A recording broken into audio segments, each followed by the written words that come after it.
আজকে আমরা দেখব এমটিপি কিট খাওয়ার সঠিক নিয়ম। এমটিপি কিটকে অ্যাবর্শন কিটও বলে বা বাচ্চা নষ্ট করার কিট বলে। যারা আনওয়ান্টেড বাচ্চা চায় না তাদেরকে ডক্টর এই কিটটা রেকমেন্ড করে। এটা বাজারে মেফেজেস্ট কিট, আনওয়ান্টেড কিট, খুশি কিট এইসব নামে পাওয়া যায়।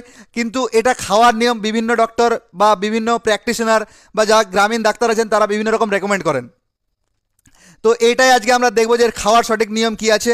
এতে যে 5টা ট্যাবলেট থাকে, এই 5টা ট্যাবলেট কখন কোনটা খেতে হয় এই জিনিসটাই আজকে দেখব।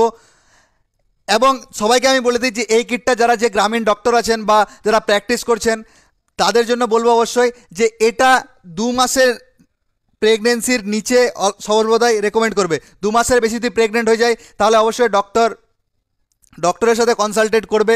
ডক্টর যেটা ভালো বুঝবে সেটা করবে। তো চলো শুরু করি। তোমরা দেখছো বং ফার্মা, আমি ফার্মাসিস্ট ফিরোজ আলম।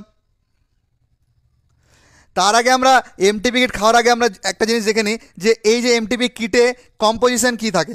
কম্পোজিশন থাকে মেফেপ্রিস্টন 200 mg। এই 5টা ট্যাবলেটের মধ্যে এই ট্যাবলেটটা হচ্ছে কি মেফেপ্রিস্টন 200 mg, আর বাকি 4টা থাকে মিসোপ্রিস্টল 200 mg, মানে 200 mg করে প্রত্যেকটা থাকে মিসোপ্রিস্টল। এই 4টা 200 mg করে থাকে।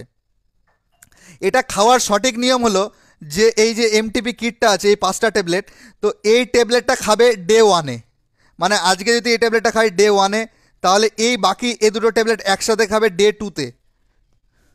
মানে যদি আজকে ডে 1 হয় তাহলে ডে 2-তে এ দুটো খাবে, মানে কালকের দিন খাবে। তারপরে পরশু দিন মানে ডে 3-তে এই ট্যাবলেটটা একসাথে খাবে। মানে আমি আবার বলছি যে এই ট্যাবলেটটা যদি আজকে খাই তাহলে এই দুটো ট্যাবলেট কালকে খাবে, ঠিক আছে, আর এ দুটো ট্যাবলেট খাবে পরশু দিন মানে সেম টাইমে। তাহলে এই যে ট্যাবলেটটা আছে মিফেপ্রেস্টন 200 mg, এই ট্যাবলেটটা সর্বদা সকাল 10টার দিকে বা 9টার দিকে যে টাইমে খাবে খাওয়ার পরে খেয়ে নেবে। তারপরের দিন সেম সকাল 9টা বা 10টার দিকে আবার এই দুটো ট্যাবলেট।